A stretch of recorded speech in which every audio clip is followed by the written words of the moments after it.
Hello friends, welcome to our channel. So आज हम start करते हैं 5 जनवरी की करंट अफेयर्स का रिवीजन। आइए फर्स्ट क्वेश्चन देखते हैं। फर्स्ट क्वेश्चन हमारे पास है, हाल ही में न्यू स्पेस इंडिया लिमिटेड ने GSAT-20 को किस रॉकेट से लॉन्च करने की घोषणा की है। जो ये उपग्रह है GSAT-20, इसको किस रॉकेट से लॉन्च किया जाएगा, उसका आंसर अपने को यहाँ पे देखना है।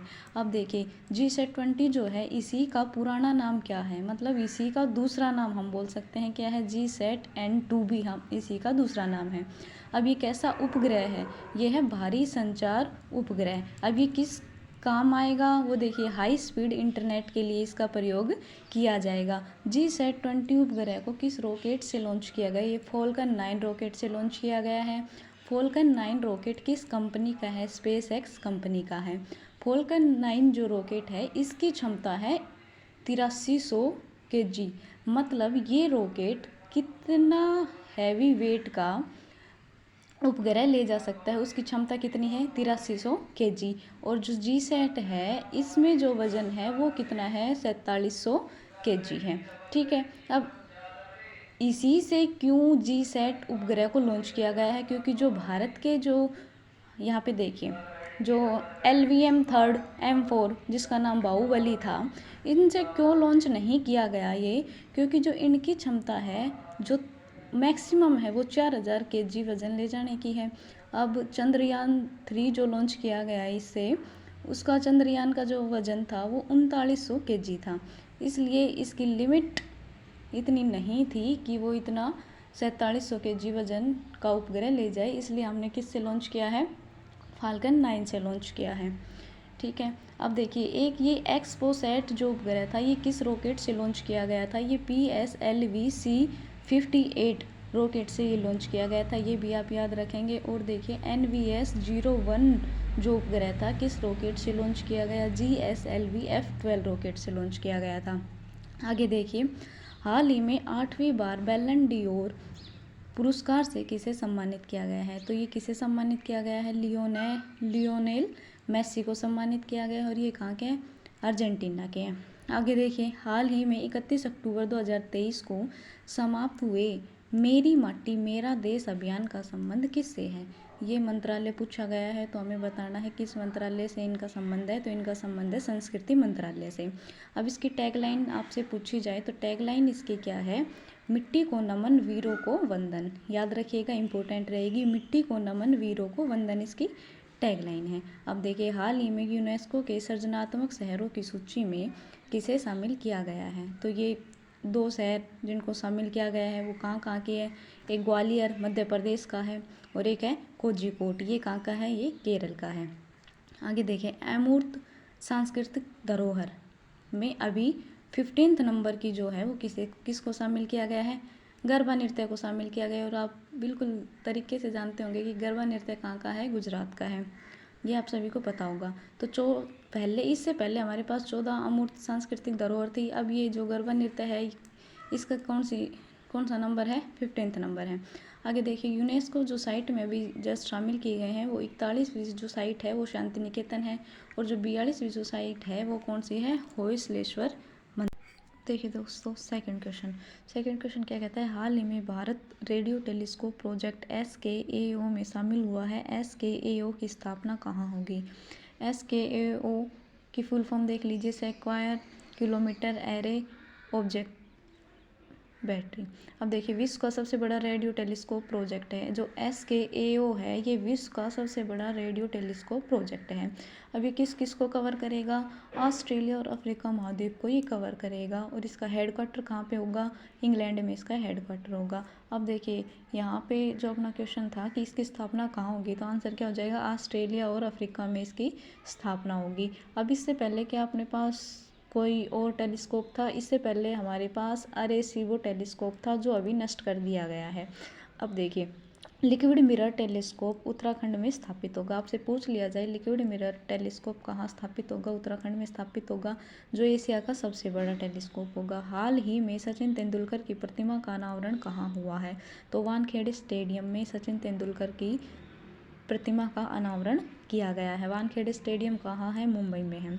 हाल ही में AI सेफ्टी समिट 2023 में कौन सा समझौता किया गया है, तो ब्लेचले घोषणा पत्र यूके यूनाइटेड किंगडम के द्वारा यह घोषणा पत्र लॉन्च किया गया है। ये इम्पोर्टेंट रहेगा, आप याद रखिएगा। आगे देखिए, हाल ही में केरल ज्योति पुरस्कार से किसे सम्मानित किया गया है। केरल सरकार ने जो पुरस्कार चलाए हैं उनमें से एक पुरस्कार है केरल ज्योति, जिससे किसे सम्मानित किया गया है, श्री पदम नाथन को सम्मानित किया गया है। अगला क्वेश्चन देखिए, हाल ही में कोलिंस डिक्शनरी ने वर्ड ऑफ ईयर 2023 किसे घोषित किया है, एआई को घोषित किया है। और ऑक्सफोर्ड का जब वर्ड ऑफ ईयर देखते हैं तो वो क्या है, रिज है। आइए क्वेश्चन नंबर 3, हाल ही में हिम तेंदुआ को किसने राष्ट्रीय प्रतीक घोषित किया है। तो हिम तेंदुआ को जो राष्ट्रीय प्रतीक घोषित किया है वो किसने घोषित किया है, किर्गिस्तान ने राष्ट्रीय प्रतीक घोषित किया है। तो किर्गिस्तान के राष्ट्रपति ने किया होगा। तो किर्गिस्तान के राष्ट्रपति कौन है, सादिर जापारोव है। ये भी आप याद रखिएगा। जो हिम तेंदुआ है इसको वर्ल्ड में किस नाम से जाना जाता है, पैंथेरा अनासिया के नाम से जाना जाता है। और किर्गिस्तान में जो हिम तेंदुआ है वो किसका प्रतीक है, महानता, बहादुरी, साहस, बड़प्पन का प्रतीक इसको किर्गिस्तान में माना गया है। आगे देखिए फ्रेंड्स, गोल मछली राष्ट्रीय मछली, गोल मछली कहाँ की राजकीय मछली है, तो अभी घोषित करी गई है, ये गुजरात की गई है।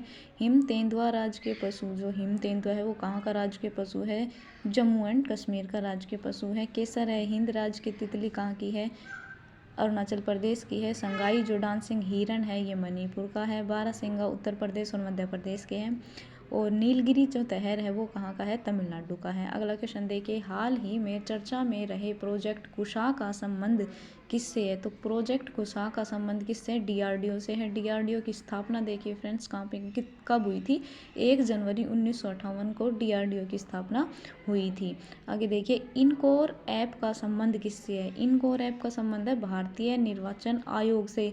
भारतीय निर्वाचन आयोग की स्थापना कब हुई है, 25 जनवरी 1950 को भारतीय निर्वाचन आयोग की स्थापना हुई थी। हाल ही में चीन की बेल्ट और रोड परियोजना से अलग होने की घोषणा किसने की है। तो ये फिलीपींस प्लस इटली, इन दोनों देशों ने चीन की जो बेल्ट है, रोड बेल्ट है, उससे अलग होने की घोषणा कर दी है। क्वेश्चन नंबर 4, हाल ही में छात्रों के प्रदर्शन का समग्र मूल्यांकन करने के लिए गुणोत्सव 2024 किसने प्रारंभ किया है। ये किया है असम ने। गुणोत्सव ये उत्सव किसने प्रारंभ किया है, असम ने। असम ने इस असम में देखिए 43,000 गवर्नमेंट स्कूल हैं, जो प्राइमरी और सीनियर सेकेंडरी दोनों को मिला के 43,000 गवर्नमेंट स्कूल हैं। और इनमें स्टूडेंट्स कितने हैं, 40 लाख लगभग इनमें स्टूडेंट्स हैं। तो स्टूडेंट्स के ही एजुकेशन क्वालिटी और बच्चों का जो विकास है उसको मेजर करने के लिए यह उत्सव किया जा रहा है। यह उत्सव 3 जनवरी से 8 फरवरी तक चलेगा। असम के बारे में जान लेते हैं। असम का जो पुराना नाम है कामरूप है। असम की राजधानी दिसपुर है। असम के सीएम कौन है, हेमंत बिश्वा है। शास्त्रीय नृत्य क्षत्रिय जो नवीनतम नृत्य है। शास्त्रीय नृत्य 8 है, जिसमें से क्षत्रिय जो नृत्य है वो नवीनतम नृत्य है, जिसके जो जनक हैं वो शंकर देव को माना जाता है। नृत्य बिहू है, बगरुम्बा है, ये वहाँ के नृत्य हैं। राज्यपाल कौन है, गुलाब चंद कटारिया हैं। और उत्सव जो असम के हैं, कली गोपाल, खेल गोपाल, ये है अम्बुबाची का मेला। यहाँ पे देखिए नृत्य ये हो गए, राज्यपाल हो गया। मंदिर कामाख्या माता मंदिर, जो कामाख्या माता मंदिर है इसमें अम्बुबाची का विशाल मेले का आयोजन यहाँ पे किया जाता है। और यह जो कामाख्या माता का जो मंदिर है ये तांत्रिकों की सिद्धियों के लिए बहुत प्रसिद्ध है। जैसे जादू टोने से संबंधित जो भी सिद्धियां हैं तांत्रिक यहाँ पर करते हैं, तो तांत्रिकों के लिए फेमस जगह है। ये नदी जो असम की जो नदी है वो कौन सी है, ब्रह्मपुत्र नदी। माजुली द्वीप, जो ब्रह्मपुत्र नदी पे माजुली द्वीप बना हुआ है। ब्रह्मपुत्र नदी को तिब्बत में किस नाम से जानते हैं, सांगपो के नाम से जानते हैं। और जो असम के जो नेशनल पार्क हैं, काजीरंगा, नामेरी, मानस और रायमोना, ये असम के नेशनल पार्क हैं। आइए फ्रेंड्स अगले क्वेश्चन पे चलते हैं। एनएमडीसी लिमिटेड ने किस देश में अपनी पहली सोने की खान प्रारंभ की है। तो ये कहाँ प्रारंभ की है, ऑस्ट्रेलिया में करी है। हाल ही में भारत के मुख्य सूचना आयुक्त के पद पर किसे नियुक्त किया गया है, हीरालाल सामरिया को मुख्य सूचना आयुक्त के पद पर नियुक्त किया गया है। हाल ही में भारतीय नौसेना के प्रोजेक्ट 15B के तहत कौन सा अंतिम युद्धपोत लॉन्च किया गया है। तो युद्धपोत का क्या नाम है, सूरत। क्वेश्चन नंबर 5 देखिए, हाल ही में देश में पहली बार मल्टी स्पोर्ट्स बीच गेम्स कहाँ पर प्रारंभ हुए हैं? ये दीव है, ये दीव में जो बीच है, ये बीच गेम्स हैं जो बीच पे होंगे। तो कहाँ, एक बीच का क्या नाम है? सुंदर घोघला बीच, जो गुजरात में है। ठीक है, अभी इसी इन गेम्स का जो समापन होगा वो कहाँ पे होगा? INS खूकरी पे होगा। ये भी कहाँ पे है? गुजरात में है। अब देखिए गेम्स के अबाउट देख लेते हैं। खेलो इंडिया जो गेम्स हुए थे वो पहले यूथ गेम्स देख लेते हैं। यूथ गेम्स का जो 5th संस्करण हुआ वो मध्य प्रदेश में हुआ था, जिसका शुभंकर क्या था? आशा। और फर्स्ट इसमें कौन रहा था? फर्स्ट रैंक किसकी रही थी? महाराष्ट्र की रही थी। और यूथ गेम जो 6th नंबर के होंगे वो तमिलनाडु में होंगे। यूनिवर्सिटी गेम्स देख लेते हैं। खेलो इंडिया यूनिवर्सिटी गेम्स जो थे, जो तीसरी बार जो हुए हैं वो यूपी में हुए थे। इसका शुभंकर क्या था? जीतू। और फर्स्ट जो पोजीशन रही थी इन गेम्स में वो किसकी रही थी? पंजाब यूनिवर्सिटी की रही थी। पैरा गेम्स अगर हम देखते हैं, जो अभी पहली बार जिनका आयोजन किया गया है, जिसमें 7 के खेल शामिल थे, इसका शुभंकर कौन क्या है?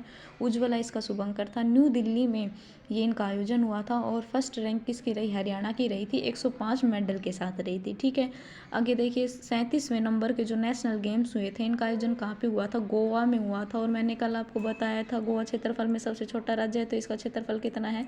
3702 किलोमीटर स्क्वायर है। अगर आप बार बार जितनी बार भी इनको रिपीट करेंगे उतना ही आपका ये क्वेश्चन स्ट्रॉन्ग होता चला जाएगा। अब देखिए नेशनल जो गेम्स है, इसके शुभंकर कौन है? मोगा। अब फर्स्ट इसमें कौन रहा था? महाराष्ट्र। अब ये जो 37वें नंबर के हुए गोवा में, अब जो 38वें नंबर के होंगे ये कहाँ पे होंगे? उत्तराखंड में होंगे। आगे देखिए सुल्तान जोहोर कप 2023 में भारतीय हॉकी टीम ने कौन सा पदक जीता है? तो ये भारतीय हॉकी टीम ने कौन सा मेडल जीता है? ब्रॉन्ज मेडल जीता है। हाल ही में वायु की गुणवत्ता की निगरानी के लिए एटमन उत्कृष्टता केंद्र किसने लॉन्च किया है? IIT कानपुर ने यह लॉन्च। आगे देखिए दोस्तों, हाल ही में भारत ने 100% FDI प्राप्त करने वाली पहली रक्षा कंपनी कौन सी है? ये कौन सी साब कंपनी है जो 100% FDI प्राप्त करने वाली पहली कंपनी बनी है? हाल ही में पहली बार T20 सैयद मुश्ताक अली ट्रॉफी किसने जीती है? तो ये ट्रॉफी किसने जीती है?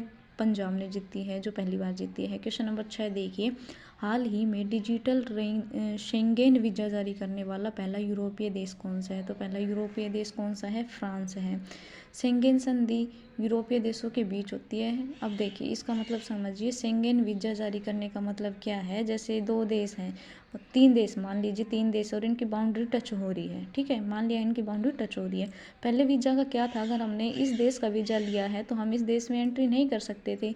अब इस जो व्यंजन वीज़ा है ये क्या कहता है कि हम आपको एक वीज़ा बना के देंगे। और जैसे यूरोपियन यूनियन में टोटल कितने देश हैं? 27 देशों का समूह है। तो हम इस वीज़ा से 27 देशों में ट्रैवल कर सकते हैं, जिससे ये इसलिए किया गया है जिससे कि पर्यटन को बढ़ावा मिलेगा।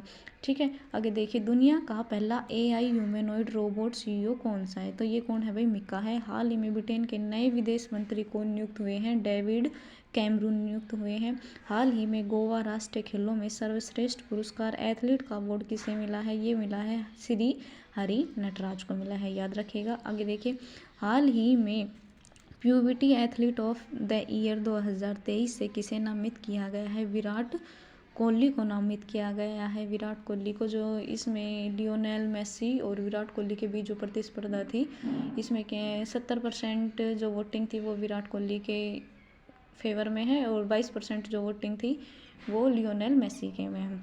ICC क्रिकेट विश्व कप 2023 का खिताब किसने जीता? तो ये ऑस्ट्रेलिया ने जीता है। 6th टाइम ऑस्ट्रेलिया ने वर्ल्ड कप जीता है। और किसको हरा कर जीता है? ये इंडिया को हरा कर जीता है, सभी को पता है।